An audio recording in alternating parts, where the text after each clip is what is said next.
Let's talk about the prison stuff first. Right, so it's reported Lucy Letby is under 24-hour surveillance. Yeah, and then she's on every 15 minutes a watch. People are checking in on her. So let's look at the 24-hour surveillance. Yeah, do they mean a constant watch?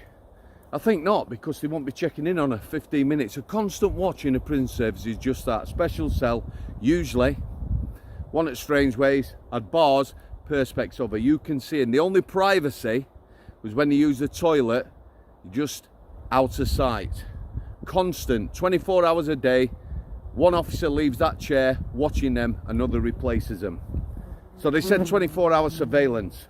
Maybe she's in a cell with a camera, because they're worried about her. Cell with a camera, and that's not 24-hour surveillance, is it? Because we've had people die in cells with cameras, because people don't check on them, because they're on a camera, so they die. Or you do check on them, you go and do your work for half an hour, that's when they're going to do it. Okay. The intermittent watch, or rather every 15 minutes, that's not a good idea. Intermittent's best. Yeah? Not quarter past, half past, quarter to. Intermittent. 5 past, 22 minutes past, 33 minutes past. They don't know when you're coming then, do they? Because again, people can time it. So, OBS are up on her. They're worried about her. The ACT document, that's an acronym. ACCT. Assessment, care in custody, teamwork. It's to show that we care in the prison system. There will be a team of people, might include the chaplain, someone from mental health, nurse, prison officer, maybe a prison governor, maybe someone from safer custody. Safer custody is just that. It's a department there to try and keep people safe. Usually that department is empty because the staff are elsewhere, because there's no staff. So the ACT document, they come together and they decide a frequency of observations. They might be 5 observations during the day. You go up, you have a chat with Lucy. You write down your observation. Yeah, that's how it works. So what these papers and that need to do, they need to take some advice when they're printing this bullshit. Every 15 minutes. Right. She's delusional, it says. Let's get some Brian in here, shall we? Beautiful evening. She's delusional. She thinks she's getting out. Well, I do think there's a chance. Yeah? Albeit a slight chance that Lucy Letby might get out. Why is that? She's had 2 appeals knocked back. She's certain. It's been a long day. A long day. She's one of few serving whole of life. Lasses who are serving whole of life. Here's the thing for me, and this is where it's screwed up into. We've had a long trial. You had a jury, you had the families there, families of babies, infants, children who have died. I'm thinking, and they're probably thinking, that the prosecution have got the best witnesses, papers they may have used, or anything else, anything that was concrete, rock solid. Because the judge ain't going to have a clue, is he? The jury's not going to have a clue. So they're looking for guidance to prosecute for these deaths.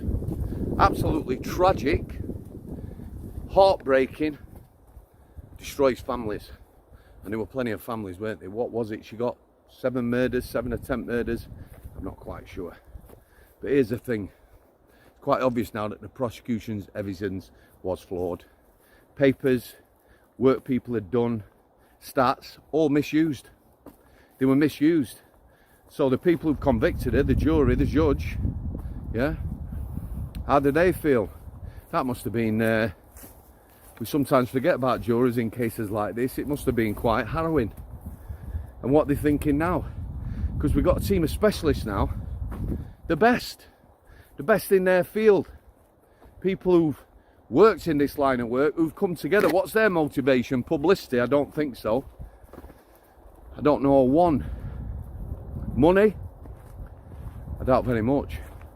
Justice maybe. Integrity. Knowing a field, specialists in their field, looking at the evidence, and they're saying all these could have been natural deaths. Big dilemma now, like I said. 2 appeals knocked back. rehashed evidence.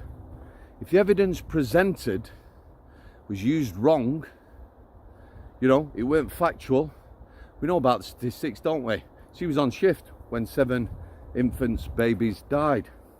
She wasn't on shift when another 15 died. We can use stats any way we want. The government now, full of it, aren't they, with stats? So it's an absolute shit show, isn't it, for the families? Families must absolutely be suffering. And other people involved in it must be suffering too. But I don't think these people are going away. They're not going to sort of, oh, okay, 2 appeals, we'll just wander off and not discuss it again, not mention it. Not happening, is it? Something's got to happen, whatever that is. I don't know. Retrial, I don't know whether it's possible. Imagine being a jury on a retrial. The judge. How would you go into it now, knowing what you know? Social media, everyone knows who she is. Everyone knows she's been charged with them murders, found guilty, serving whole of life. How do we deal with that? She's delusional, thinks she might get out. There is a chance. I think she might get out. For me, it's about justice. And let's not forget, some managers, probably 100 grand a year, have been overseeing that unit. People have been going to them. Things are going wrong. Babies, infants are dying. Undermanned. People working too many hours. Consultants making mistakes. What a shit show. Let's shut the unit, stick her in prison, and hope it all goes away. Not heard nothing about the managers of late. What's happening to them? Whether there's going to be any sort of blame laid at their door. Whether they could, because they could, face prison for neglect. Someone's telling you it's a shit show down there. Infants, babies are dying. You do nothing about it. You're taking 100k or whatever. It's at your door, isn't it? Watch this space. Let's have some Brian. Let's come down. Right, guys. You know, I do feel for the families. We can't know what they've been through unless you've been through it yourself. You can only imagine. But you know, you can sort of, you can have empathy. Certainly can. So God bless them all. Anyone involved. You know.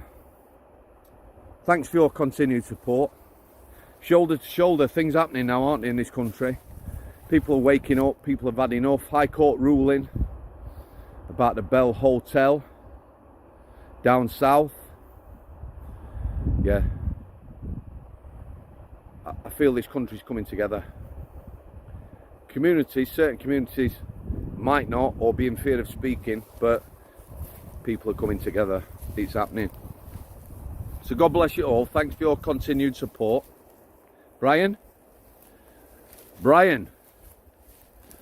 anybody incidentally who knows of a good flea treatment plus tick treatment, we've dug 3 ticks out of his face in the last 3 weeks.